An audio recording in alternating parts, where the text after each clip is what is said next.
Hello there, you're welcome to Success Series, where we help you to become more successful. I am Dr. Bibilari, and today we'll be looking at the power of dressing. The power of dressing.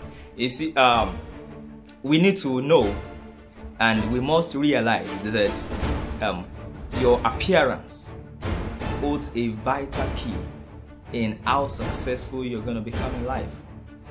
The height you're going to get to, your dressing can help you rise faster than your legs can carry you. We've looked at the importance of being a master at your feet. Sometimes we talked about the fact that you need to know your work so well, understand your work so well that kings and queens can send for you in mighty places. But you see, when you become a master, or if you are a master, and you do not understand the appropriateness of dressing or how to present yourself very well in terms of appearance, you can be locked out of high places. You can be locked out of great places, and that's not going to be good for you. And you see, I'll give you an example. Let's assume that you are, let's say, a master auto mechanic. Okay, let's say that you're an auto mechanic and you're very good at your job.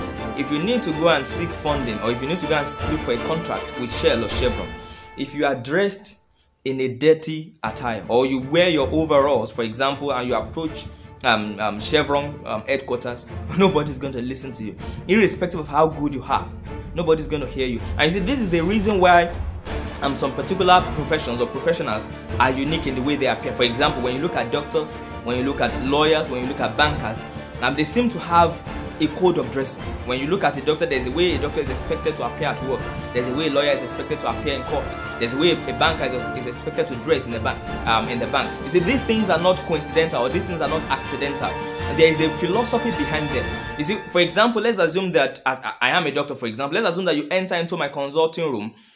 You come to the hospital and you enter into the consulting room, and then you enter, and then I'm on a shirt that is wrinkled, that is not ironed. I'm wearing a tie, and then the tie is goes somewhere else, and then you look at my ward coat, and then the ward coat is dirty. What impression comes to your mind? Now, even if I've been told, or even if you've been told that I'm the best doctor around, when you look at my appearance, something makes you to doubt my competence. Something makes you feel that, how can I trust this person? And see, that's the impression. All of us, we judge people by their appearance. All of us.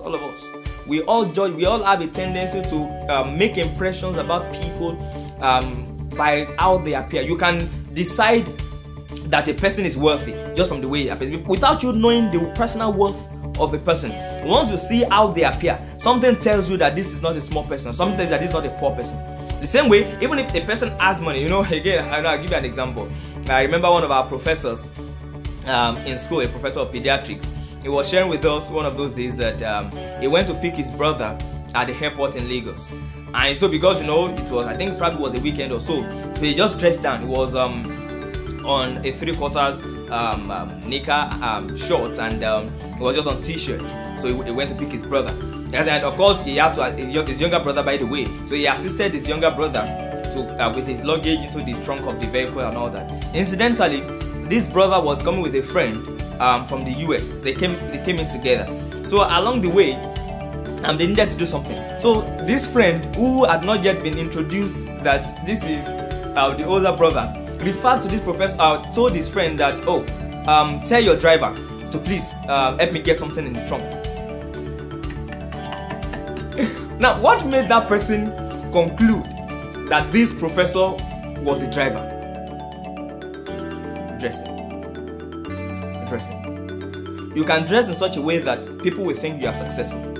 You can dress in such a way that people will think you're a failure. You can dress in such a way that people will have an impression about you that you are wealthy. You can dress in such a way that people you will create an impression about with people that you are poor.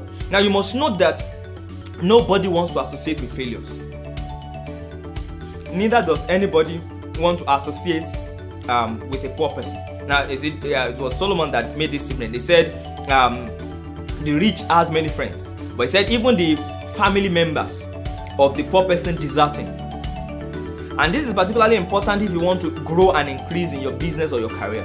You want to create an impression of success and wealth that will make people to be attracted to you.